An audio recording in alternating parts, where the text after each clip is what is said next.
গরু পাচার কাণ্ডে অনুব্রত মণ্ডলের জামিন। গরু পাচার কাণ্ডে অনুব্রত মণ্ডল তিহার জেলে বন্দী ছিলেন। সুপ্রিম কোর্ট থেকে জামিন পেলেন অনুব্রত মণ্ডল। তাই তার পরিবার এবং দলীয় কর্মীদের খুশির হাওয়া বইছে বোলপুরে। বীরভূম জেলার সভাধিপতির কাজল শেখ ও অনুব্রত মণ্ডলের দাদার বক্তব্য শুনুন। Digital India sale has arrived. Get great offers on leading bank cards, assured lowest prices, get guaranteed next day delivery. That's not all. Get no cost EMI, complete post purchase support and unmatched exchange value. Visit Reliance Digital. দৃষ্টি study centre, এখানে যত্ন সহকারে class 11, 12, BA ও MA অনার্সের ছাত্রছাত্রীদের education পড়ানো হয়। ঠিকানা রায়গঞ্জ, বিধাননগর। যোগাযোগ নম্বর 7001750924 অথবা 9475720311। এবং ইগির হাত থেকে এখনো জামিন পাননি, ফলে এখনো পর্যন্ত বাড়ি আসতে পারবেন না অনুব্রত। না, পারবেন না। কতটা খারাপ লাগছে বা খারাপ লাগছে মানে আজকে বেলটা হয়েছে একটা, কারণ ইডি এর আগে হিয়ারিংয়ে বলেছিল যে আমরা তো ফার্স্ট অ্যারেস্ট করিনি, অ্যারেস্ট করেছে সিবিআই। সিবিআই বেল পেলে আমাদের তখন হলফনামা আমরা দিয়ে দেবো, আমাদের কোনো অবজেকশন থাকবে। কোথাও কি আশা হচ্ছে যে অনুব্রত মণ্ডল এবার ফিরবে? 100% আগস্টেই ফিরবে, 100% ফিরবে। 2 বছর আগে আগস্ট মাসেই, হ্যাঁ 11ই আগস্ট, সেই আগস্ট মাসে কি আশাবাদী? হ্যাঁ 2022-এ 11ই আগস্ট অনুব্রত মণ্ডল অ্যারেস্ট হয়েছিল। আপনারা কি অপেক্ষায় আছেন? 100% শুধু আছি নয়, আমরা চাইছি ফিরবে এবং ফিরবেও। কী করবেন সেটা? হ্যাঁ মানে কতটা খুশি আপনারা? প্রচুর খুশি আজকে, কারণ তাদের অফিস থেকে বাড়ি চলে এলাম, কারণ এটা অনেক দিন ধরে অপেক্ষায় ছিলাম আমরা। এবং এরপরেও এর আগের দিন যে হিয়ারিং হয়েছে সেদিন ইডি ওই একটা বই ছিল ওদের ওই বক্তব্য যে সিবিআই ফার্স্ট অ্যারেস্ট করে, তারা বেল না দিলে আমরা কী করব? তারা বেল দিলে আমাদের হলফনামা যে আমরা ক্লিয়ার করে শর্ত সাপেক্ষে জামিন পেয়ে, শর্ত সে তো 100 ইয়েতে সহযোগিতা করতেই হবে মামলায়, এবং মামলা চলবে। এই 2 বছর ধরে যে জামিন পাননি, তো পরিবারের কীভাবে মানে করতে গেলেন? 2 বছর ধরে আমাদের তো মানসিকভাবে আমরা বিধ্বস্ত ছিলাম। তারপরে বাড়িতে দুর্গা পুজো আছে, গোটা বোঝাটা আমার ঘাড়ে চলে এসছে, এবার আমার তত ক্যাপাসিটি নেই, এবার গোটা পরিবার এই নিয়ে আমরা চিন্তা ছিলাম। দল কি খোঁজ নিয়েছিল এই 2 বছরে? দল খোঁজ নিয়েছে, কিন্তু কিছু এখানকার লোকাল নেতা খোঁজ নেয়নি। সেটা কি অভিমান হয়েছে আপনাদের? তো থাকবে না, এটা আবার বলতে হয় নাকি? আচ্ছা, এই যে মেয়ে সুকন্যা এখনও জামিন পায়নি, না, পেয়ে যাবে।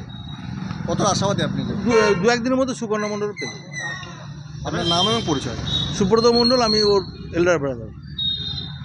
সিবিআই থেকে এবং ইডির কাছ থেকে এখনো পর্যন্ত মুক্তি নয়, এখন পর্যন্ত ফিরছে না অনুব্রত, কি বলবেন?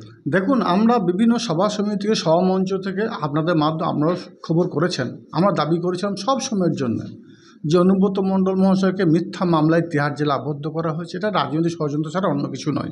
সেটাই প্রমাণিত হলো, মহামান্য সুপ্রিম কোর্ট সেটাই প্রমাণিত করলেন এবং অনুব্রত মণ্ডল মহাশয়কে বেলে মুক্তি দিয়েছেন। এর অল্প দিনের মধ্যে অপেক্ষা করুন, আমরাও দেখতে পাবেন তিনি ইডি মামলাতে বেল পাবেন, এবং বীরভূম জেলার যে অভিভাবক আসনে তিনি ছিলেন সেই জায়গাতেই তিনি থাকবেন। তার সেনাপতি, তার অভিভাবকত্বে বীরভূম জেলা আগামী দিনে আরও ভালো জায়গায় পৌঁছে যাবে। যদিও পিছিয়ে পড়া বীরভূমকে তিনি এগিয়ে নিয়ে গেছেন। বোলপুরের তার বাড়ি, কিন্তু এখন পর্যন্ত বোলপুরের যে সমস্ত নেতারা রয়েছে আপনাদের তৃণমূলের, তারা কিন্তু কেউ পাশে নেই এবং তাদেরকেও দেখা যাচ্ছে না, মুখ খুলতেও পারছে না। দেখুন, বোলপুরে তার বাড়ি হলে তার আদি বাড়ি কিন্তু নানুর। আমি যে গ্রাম পঞ্চায়েতে বসবাস করি সেই গ্রাম পঞ্চায়েতের বাড়ি চারগ্রাম গ্রাম পঞ্চায়েতে। এক মাঠে কেষ্টমণ্ডলের সঙ্গে আমার পরিবারে এক মাঠে চাষ, এক জায়গাতে বাস। সে আমার দাদার মতো, আমার অভিভাবকের মতো। বিভিন্ন সময়ে তিনি নির্দেশ দিয়েছেন, তার হাত ধরে আমাদের আজীবন পত্র শুরু। আমার পরিবারের যে 3 জনকে আমি হারিয়েছি, আমার 2 দাদা এবং বাবাকে, সব সময়ের জন্য অভিভাবক আসনে অনুব্রত মণ্ডল মহাশয় ছিলেন। তিনি আমাদের বিভিন্ন সময়ে বিভিন্ন সুপরামর্শ দিয়েছেন, সেই পরামর্শ মতো আমরা এগিয়ে গেছি। টিম বীরভূম 2021-এ যে নির্বাচন করেছে, যে ব্লক সভাপতি হল অনুব্রত মণ্ডল মহাশয় ঠিক করে গিয়েছিলেন, তারাই আছে। বুথ সভাপতি তারাই আছে, টাউন প্রেসিডেন্ট তারাই আছে, টাউন সভাপতি তারাই আছে, বিধায়ক তারাই আছে। 21-এ নির্বাচন এবং 24-এ নির্বাচন আমাদের মমতাময়ী মা মমতা বন্দ্যোপাধ্যায়ের নির্দেশে বীরভূম জেলার যারা টিম অনুভব তারা কাজ করেছে। 21 নির্বাচনে অভাবনীয় ফল পেয়েছে তৃণমূল কংগ্রেস। 24 নির্বাচনে আমাদের সেনাপতি অভিষেক বন্দ্যোপাধ্যায় তারাপীঠ এসে আমাদের যে পরামর্শ দিয়েছেন সেই পরামর্শ মতো আমরা কাজ করেছি এবং বীরভূম জেলার বোলপুর লোকসভা কেন্দ্রের সাংসদ অসিত মাল 3 লক্ষ ভোটের বেশি ব্যবধানে এবং সিউড়ি লোকসভা অর্থাৎ বীরভূম লোকসভা কেন্দ্রের শতাব্দী রায় 2 লক্ষর বেশি ভোটের ব্যবধানে জয়যুক্ত হয়েছে। আমার দৃঢ় বিশ্বাস অনুব্রত মণ্ডল মহাশয় তিনি আসছেন, তিনি বীরভূম জেলার সভাপতি আসনে আছেন, তিনি আবার সভাপতি আসনে বসবেন। 26 নির্বাচনের দায়িত্ব তিনি নিজের কাঁধে তুলে নেবেন এবং তার সেনাপতিত্বে বীরভূম জেলার বিরোধীরা যে ভোটটা পেয়েছে তার থেকেও অনেক কম ভোট তারা পাবে বলে আমার বিশ্বাস। একটা বিষয় লক্ষ্য করা যাচ্ছে যে অনুব্রত মণ্ডলের দাদা সুব্রত মণ্ডল তিনি অভিযোগ করছে যে এতদিন ধরে বোলপুরে যে সমস্ত লোকাল নেতারা তারা কিন্তু খোঁজ খবর নেয়নি পরিবারের পক্ষে। মানে আপনি তো আপনাকেও দেখা গেছিলো যে কালী পুজোয় ওখানে থাকা, এমনকি তাদের সঙ্গে বাড়িতে দেখা করতে যাওয়া, দুর্গা পুজোতেও বাড়িতে দেখা করতে যাওয়া। মানে কোথাও কি মনে হচ্ছে যে বোলপুরের নেতারাই চাইছে না যে অনুব্রত মণ্ডল না ফিরুক? দেখুন, আমি আবার বলছি, বীরভূম জেলা তৃণমূল কংগ্রেসের টিম আছে, আমাদের মধ্যে কোনো দ্বন্দ্ব বিভেদ কিছু নেই। পরিবারে কোনো ক্ষেত্রে ক্ষোভ বিক্ষোভ থাকলেও থাকতে পারে, সেটা তাদের ব্যক্তিগত ব্যাপার, সে বিষয়ে আমি কোনো মন্তব্য করব না। কিন্তু আমি ব্যক্তিগতভাবে বলি, আমি অনুব্রত মণ্ডল মহাশয় ছোটো ভাই হিসেবে কাজ করেছি, সে আমার দাদার মতো, অভিভাবকের মতো। সেই হিসাবে উনি যে কালী পূজাটা করতেন, সেই কালী পূজা গত বছর অংশগ্রহণ করেছি। দুর্গা পূজায় তার বাড়িতে গিয়েছি, তার অবর্তমানে তার পরিবারবর্গের সাথে থেকেছি, কালী পূজাও থেকেছি, দুর্গা পূজাও থেকেছি এবং তার ভাইদের সঙ্গে বা পরিবারের সঙ্গে অনেকবার অনেক সময় বসে আমি আলাপ আলোচনা করেছি, তাদের সুখ দুঃখের ভাগিদার হয়েছি। স্বভাবতই কে কী করেছে না করে যায় না, আমি অনুব্রত মণ্ডল মহাশয় পরিবার পাশে ছিলাম, এখনও আছি। আমার শরীরের শেষ রক্তবিন্দু অবশিষ্ট থাকা পর্যন্ত ওনার পরিবারের পাশে আমি থাকবো, এটাই আমার অঙ্গীকার। কাজল শেখ অনুব্রত মণ্ডল একটা দীর্ঘদিনের দ্বন্দ্ব, সেই দ্বন্দ্ব কি এখনও থাকবে বলে? দেখুন, আমি ব্যক্তিগতভাবে যেটা বলি, আমার মতে আমার সঙ্গে আমার অভিভাবকের আজ পর্যন্ত কোনোদিন মতপার্থক্য মতদ্বন্দ্ব হয়নি। এমন একজন সাংবাদিক বন্ধু দেখাতে পারবেন না কোনো একটা ভিডিও ফুটেজ যে অনুব্রত মণ্ডলের সঙ্গে আমার বাকবিতণ্ডা হচ্ছে। আমি তাকে সব সময়ের জন্য আমার অভিভাবক আসনে বসিয়ে রেখেছি এবং আগামী দিনেও রাখব। অনুব্রত মণ্ডল যেভাবে আমাকে বলেছে সেভাবেই আমি চলেছি। কোনো সময় তিনি বলেছেন একটা গ্রাম পঞ্চায়েত দায়িত্বে, একটা গ্রাম পঞ্চায়েত দায়িত্বে আমি ছিলাম। কোনো সময় তিনি বলেছেন 2টো পঞ্চায়েত দায়িত্বে, 2টো গ্রাম পঞ্চায়েত দায়িত্ব নিয়ে ছিলাম। কোনো সময় তিনি বলেছেন আনন্দ বিধানসভা কার্যকরী সভাপতি যে দায়িত্ব দিয়েছেন সেই দায়িত্ব পালন করেছি সর্বতই। তারপর মমতাময়ী মা মমতা বন্দ্যোপাধ্যায় তিনি আমাকে বীরভূম জেলা কোর কমিটির সদস্য করেছেন, গোটা বীরভূম জেলা ঘুরে বেরিয়েছি। আমাদের মমতা বন্দ্যোপাধ্যায় এবং যুবরাজ অভিষেক বন্দ্যোপাধ্যায় বীরভূম জেলার সভাধিপতি আসনে বসিয়েছেন। আমি বীরভূম জেলার উন্নয়নের স্বার্থে সবসময় নিজেকে নিয়োজিত রেখেছি। সর্বদয় দল যখন যে দায়িত্ব যে সময় যেভাবে দিয়েছে সেই দায়িত্ব নিষ্ঠার সঙ্গে সততার সঙ্গে পালন করাটা হচ্ছে কাজল সাহেবের কাজ। ওটা বিগত দিনেও করে এসেছি, এখনও করছি, আগামী দিনেও করব। কিন্তু একটাও কথা বলে রাখি, যদি কোনো ক্ষেত্রে কোনো জায়গায় কোনো অন্যায় অত্যাচার অবিচার দেখেছি সেখানেই প্রতিবাদ করেছি। আমি দেখিনি আমার সামনে কে আছে, এখনও দেখিনি, আগামী দিনেও দেখব না। এই অন্যায় অত্যাচার অবিচারের বিরুদ্ধে প্রতিবাদ করতে গিয়ে আমি আমার পরিবার 2 দাদাকে হারিয়েছি, বাবাকে হারিয়েছি। সর্বতই কাজল শেখ যে পথে ছিল সে পথেই আছে।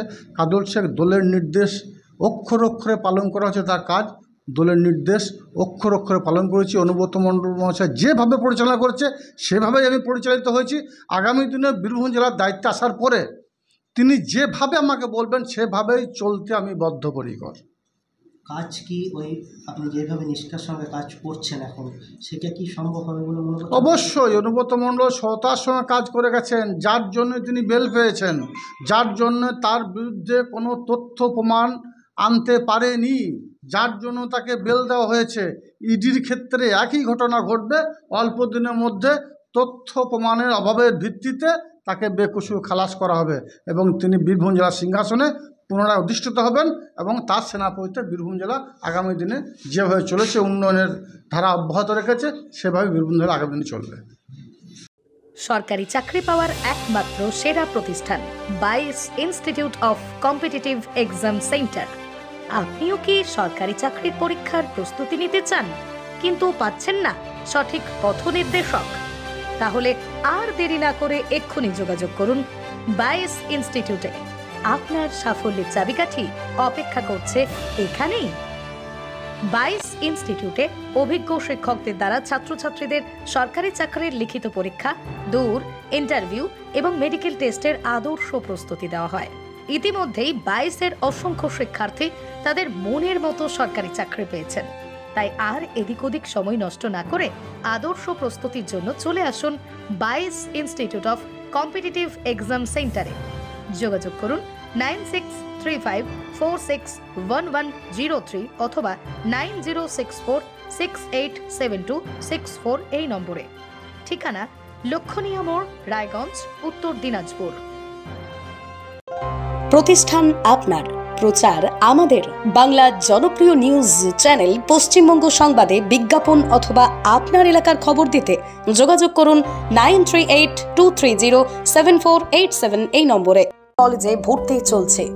জিএনএম ও বিএসসি নার্সিং কোর্সে ভর্তি চলছে Raiganj nightingale institute of nursing science কলেজে। ভর্তির জন্য বা বিশদ জানতে যোগাযোগ করুন 8101007058। ঠিকানা গোবিন্দপুর, মিরুয়াল, রায়গঞ্জ, উত্তর Dinajpur. You look pretty. Dhaka থেকে যখন আইছিলাম এ হগল আমার মা আমারে পরাইয়া দিছিল। It's so authentic, Thammi.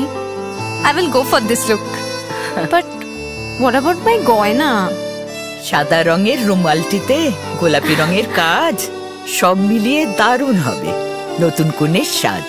আমার গয়না আমার শ্রী ঢাকা জুয়েলার্স, আভিজাত্যের গয়না।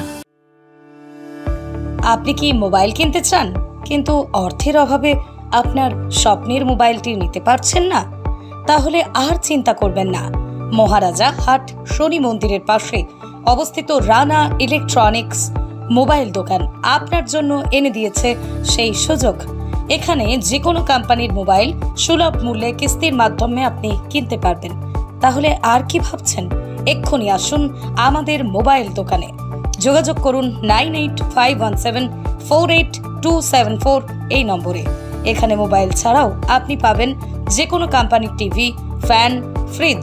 ঠিকানা মহারাজা হাট, রায়গঞ্জ, উত্তর দিনাজপুর। ছোট ছোট অনুভূতি, স্মৃতিগুলো থেকে যায় সব সময় আদরে। কুকু কুকু কিরে হলো? আসছি। লকডাউন সময় তো হয়ে এলো। কিছু স্মৃতির ভাজেই তোলা থাকে শুভারম্ভে প্রাপ্তি। 50 বছরের অভিজ্ঞতায় আগ্নেশ্বর জুয়েলার্স, নিখুঁত গয়নার কারিগরি। Agneshwar jewellers, NS road, Raiganj.